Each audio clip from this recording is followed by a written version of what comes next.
Hey guys, it's Johnny Webb here again, and as you'll notice, I'm not in my usual area where I film at. So I'm in the woods here now. I was out on a hike earlier and had my phone on me, and it was quiet, so I figured, why the hell not film something for y'all? It's been a while since I filmed something, so I figured why not? Been a little bit busy, life and family shit, so I hope y'all have a nice Christmas Eve, or whatever time it is, whenever y'all see this. And I've been thinking about what I could talk to y'all about. I've talked about the monuments. I've talked about activism. I've talked about the flag. I've talked about secession. I've talked about basically a lot of it, but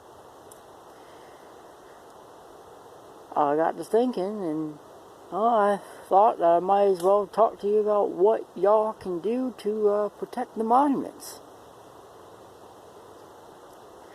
Now,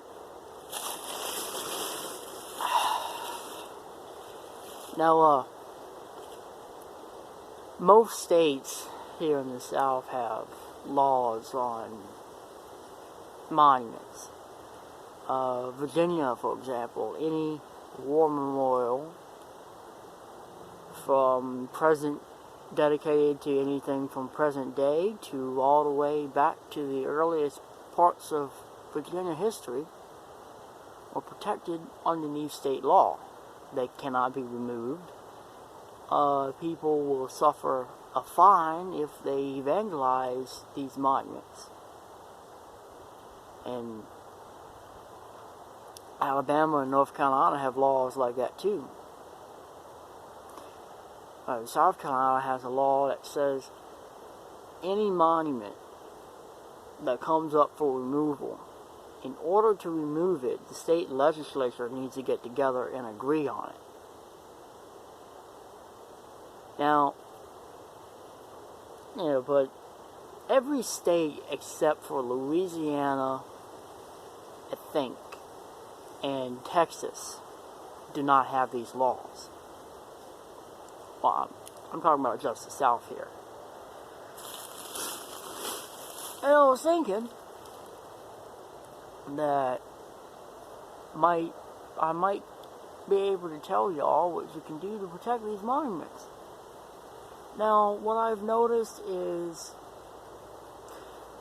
it becomes a trend after a point that people start to call for these monuments to be removed. They won't do anything unless a couple communities over, somebody gets their way. They'll say, well, they'll get together and say, look, what happened over there? That monument was removed. Maybe if we create a big fuss over here, we can get this one taken down. And a lot of times, it's not people from that community that cause all the trouble. It's outside agitators that come in, create a big scene and a big fuss, and when they see that they can get their way, they'll ask for more and more until they get what they want, which is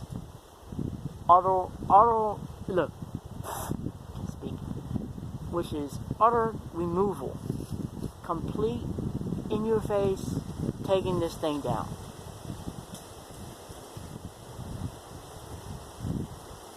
They'll post something on the internet like Facebook or something, and they'll create a big online fuss, and then word gets around, and then it's a big controversy over something that shouldn't be controversial.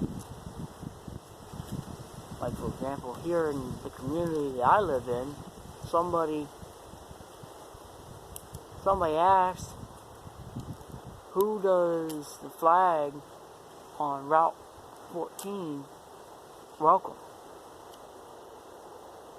When they know that it's not supposed to be there for any kind of welcoming into the community. It's there because somebody put it there. And there was also a guy on Facebook that created a big fuss about the elementary school here in the county that I live in. The school is called Lee Jackson. It's named after Generals Lee and Stonewall Jackson. Well, he made a big fuss and pissed off a lot of people. The kicker is, he wasn't living in our community when he made that big fuss. He was living over in Chesterfield, Virginia, I believe. And this is after he stayed in our community for about 2 or 3 years and made a big fuss after he moved. The whole thing about it is, these people, sometimes they're insincere, or they just don't care. As long as they get their way down. And when they see that, they'll keep asking for more and more and more and more until they do eventually get their way. In order to protect these monuments, I suggest that if you live in Texas or Louisiana or Kentucky or Tennessee, to ask your state legislature, to ask your representatives, your state representatives, hey, what can we do to make this law more strict than what it already is? Because this is the way it ought to be. It ought to be where if you desecrate a war memorial anywhere, not just in the South, if you desecrate a war memorial anywhere in America, it should automatically get you a felony, a Class A felony, for destroying or vandalizing something historical. And you should be fined $2,500 or up, depending on how high the damage, how bad the damage is.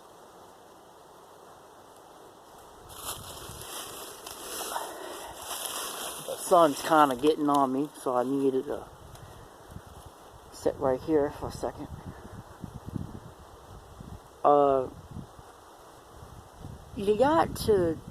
You gotta really put your foot down and deter these people from doing these things, vandalizing or protesting or rioting or anything like that about these monuments. I take back the protesting part, because that's their right. They can do whatever, they can say whatever the fuck they want to say, as long as they're not destroying anything or vandalizing anything or rioting. Which, Durham, North Carolina, a monument down there was torn down. Not removed, torn down. A bunch of these, it makes me very angry that the media calls these people protesters. They're not protesting, they're rioting. They're destroying public property. That is not a protest. That is rioting.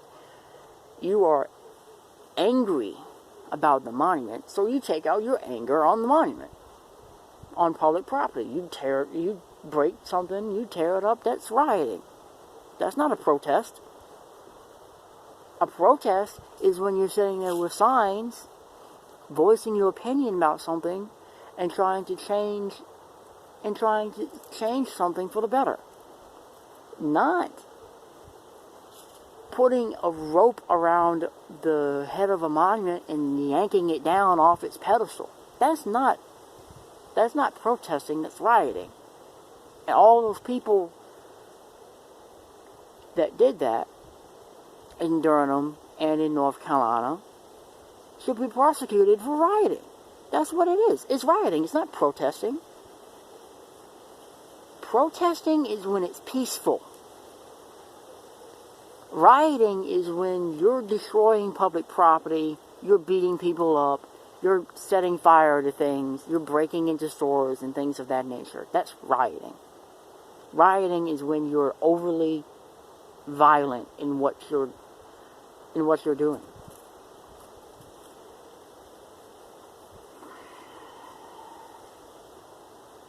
Now, all those people, like I said, they should be brought up on charges. And what I've noticed is the people that did that in Durham are the same people that went to the University of North Carolina and tore down that monument, Silent Sam. They're the same people. Some of them are. Some of them are members of Antifa, which is a neo-communist group of revolutionaries. They want a communist America. The people that did that in Durham were actually the Workers of the World Party. And they're straight up communists. I'm not throwing names around. I'm not calling anybody names. I'm stating the facts. They're communists. All of them. That's what they are. They look at these monuments and they hate them and everything they represent, everything they stand for, the reasons that they were put there. They hate it.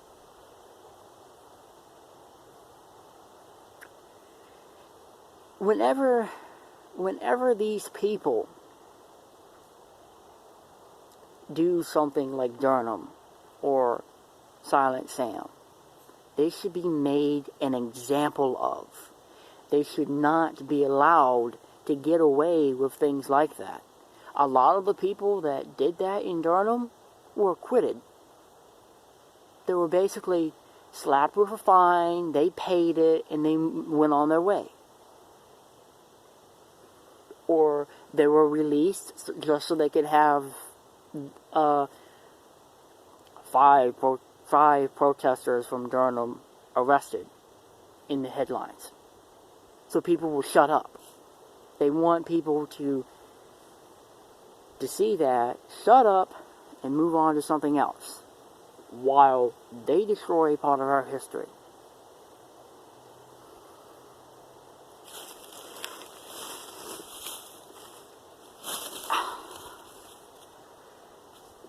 They don't want us to be doing the things that we're doing with these monuments, protecting them, making these flags come out. They don't want that. They want us to shut up, put our heads down, and pretend like it's not happening. The thing about it is, there was always that slippery slope. You remove this monument because the person that it's erected to was a slave owner. Well, George Washington was a slave owner. Thomas Jefferson was. James Madison was, the father of our Constitution. He was a slave owner. Do we tear down their monuments? Do we put contextual plaques around them? No. We leave them alone and we let them sit there for what they really represent. Freedom, independence, and liberty.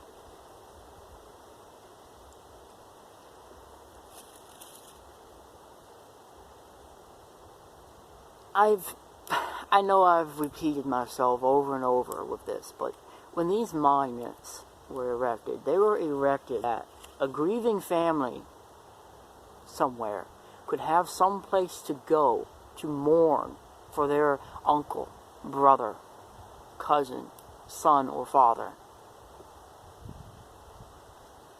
Because a lot of times when these men marched off to war, they never came back.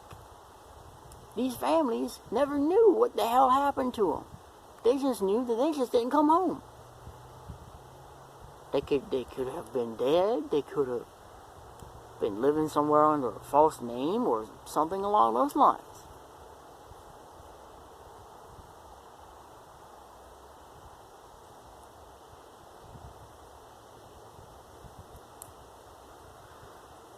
And it makes me real angry and real sad that these people don't care about that. They don't care. I can give you many examples of a family that had lost someone and they scraped up nickels and dimes to put up a monument in their memory, only to have it removed somewhere. They say, put it in a museum where it belongs. They said the same thing about the flag, and they're pissed off about that. There was actually a museum about a year ago, I think, that had one in their museum, and they had to take it down, and then they ended up closing the museum over it because people were pissy about a Confederate flag.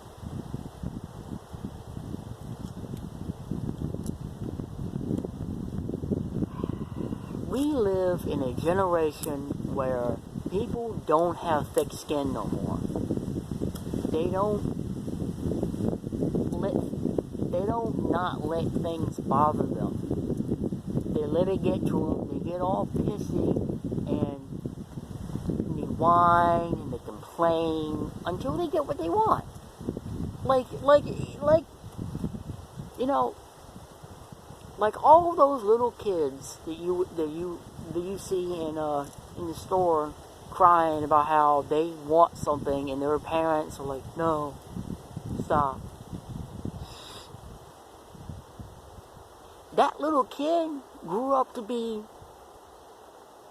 one of the people that bitch, moan, whine, and complain about the monuments and flags. That's the same people. They've grown up into those people now. What you need to do is call or write to your state representatives and ask them to make these laws tougher. Make it so if you remove a monument, you get fined. Once a month, every month, no. Once a week, every Friday, that the monument has not been returned, you should get fined. They're doing that to the city of Memphis, I believe. I read something about it. I'll leave links to these articles if I can find them in the description.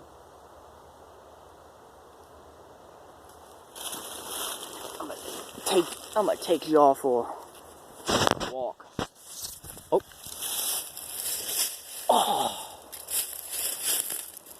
you have to understand that when these people are allowed to get what they want, they won't stop. They won't. You have to understand that.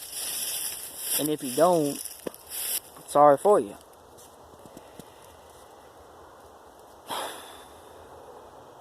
I'm real tired of seeing it.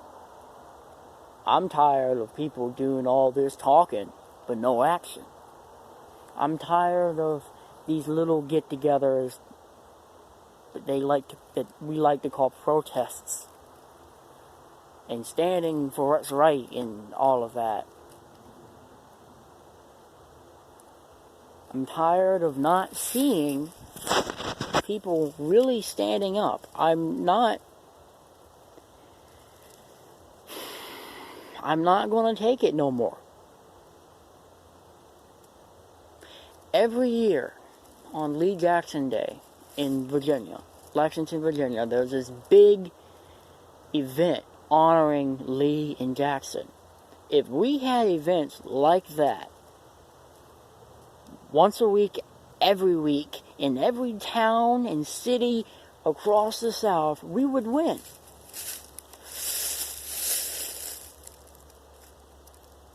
Fuck these little get-togethers. We should be printing out flyers and information and handing it out to people on the street. To whoever will take it.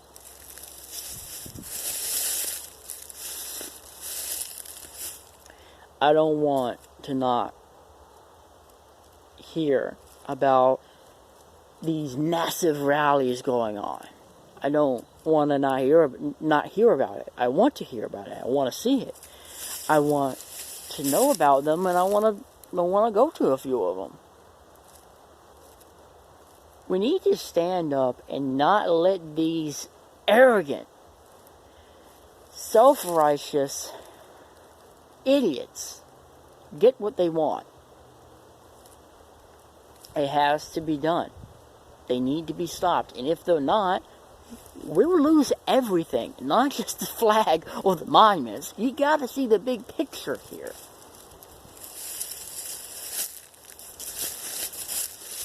The grand scheme of things, it's not about the flag. It's not about the monuments. It's about our cultural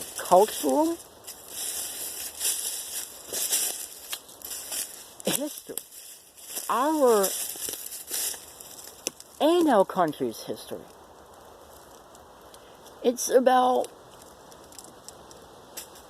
those who went before us. And without them, we would be nothing.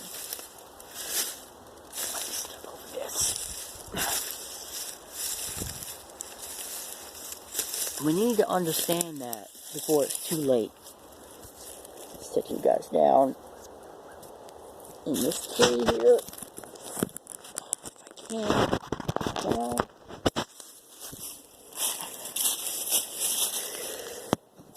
There we go. Oh, not let you fall. There we go. We need to understand and recognize the gravity of this situation that we're in as a country. If we allow this to continue, we will not have a culture. We will not have a history. We will not have a heritage. Being able to look back and see where we've come from is a great thing. Because if we can't, who are we then? What have we done to be proud of? And that's really what Southern Heritage and Southern Pride is all about. It's about our history. Not only as a people or a region, but as a country as a whole. America is probably one of the richest countries in terms of heritage, because America's a melting pot. We have all these different nationalities all mixed up into one little place, and without a big part of our history, we're nothing. Because the Civil War, the war between the states, or whatever you want to call it,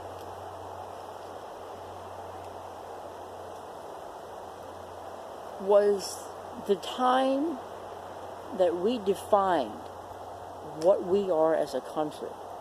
Before the Civil War, if you ask somebody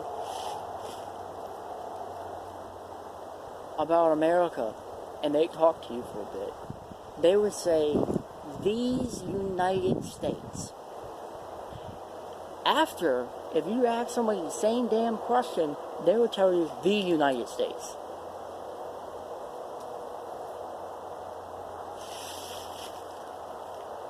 We became more centralized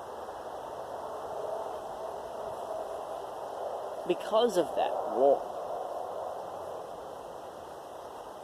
And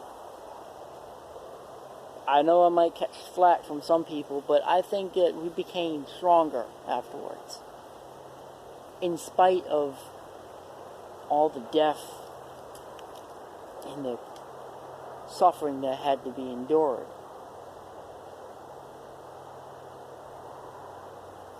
My only hope is that within the next 20 years, we can go back to honoring our war dead and not have everyone be offended by every damn thing that they see. I get offended by a lot of shit, and I don't protest. I don't beg and whine and complain about it if something offends me. I'll just say, screw this, that pisses me off, and I'll go about my business.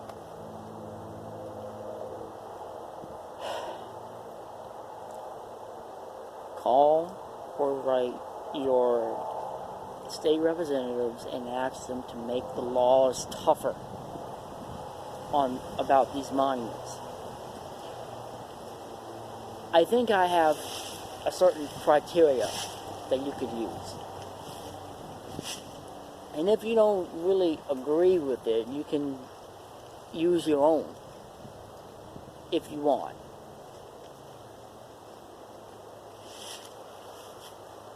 My basic criteria for protecting these monuments should be that 1, each state throughout the South and the nation should have laws protecting them. If they're vandalized, if they're removed, if they're broken or destroyed, it should automatic within a 2-month time frame, they should be repaired and put back where they were. And if they're not, the community that this happened in should be fined X amount of dollars every month that something's not done. And if someone vandalizes a monument, it should be a Class A automatic felony. It should be a felony.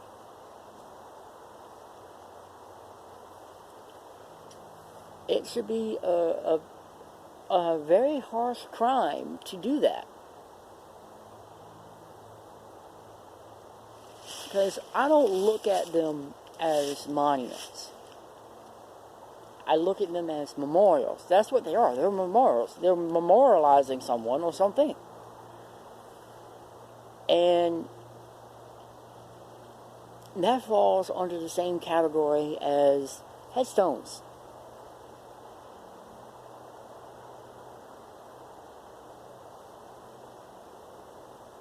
And to desecrate something like that, you get some pretty hefty fines and jail time over something like that. It should be where you do that, you get arrested and charged with a felony and fined for it. The people that do this, that tear down these monuments and vandalize them, should be made an example of to the rest of them. If you do this, we are not going to play around. We are going to put our foot down on it, and we're not going to let you get away with it. It ain't going to be a walk in the park. You're going to get what's coming to you, and you're not going to like it. Basically saying if you do wrong, you're going to get punished. That's how the law works. Or it should. Also, if a monument is, for example, like Silent Sam. I'll use Silent Sam as an example. If a monument is removed during a protest, if you want to call it that, or something like that, by a mob, and broken or damaged in any way, the community needs to go and make sure that they find someone that can repair it, and if not, replace it with a copy of the same thing that was there originally.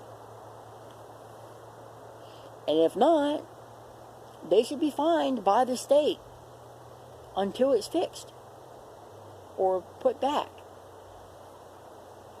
The monuments in Durham and North Carolina right now haven't been repaired yet. They haven't been replaced with a copy of the same thing. They haven't. And they should be. Like I've been saying, ask your state representatives to make it tougher for these people to go out and do what they do and get away with it. Show them that if you do this,